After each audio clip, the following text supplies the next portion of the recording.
কেরালা ব্লাস্টার্সের তারকা right winger Rahul কেপির ইস্টবেঙ্গলে যোগ দেওয়ার সম্ভাবনা ধীরে ধীরে আরো উজ্জ্বল হচ্ছে।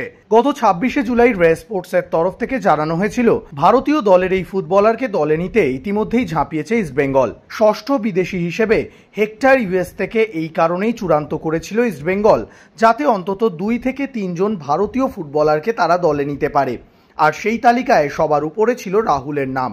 যেহেতু ইতিমধ্যেই বেশ কিছু নামী ফুটবলারকে দলে নিয়েছে লাল হলুদ ব্রিগেড, তাই ষষ্ঠ বিদেশির ক্ষেত্রে খুব বেশি টাকা খরচ না করে সেই অর্থে ভালো মানের ভারতীয় ফুটবলার সই করানোই লক্ষ্য ছিল লাল হলুদ টিম ম্যানেজমেন্টের। সূত্র মারফত জানা যাচ্ছে সেই তালিকায় প্রথমে থাকা রাহুল কেপি ইস্টবেঙ্গলে প্রায় চূড়ান্ত হয়ে গিয়েছেন। বুধবার যুবভারতীতে কেরালা ব্লাস্টার্সের ডুরান্ট কাপের প্রথম ম্যাচের আগে অনুশীলনেও তাই রাহুলের দেখা মেলেনি।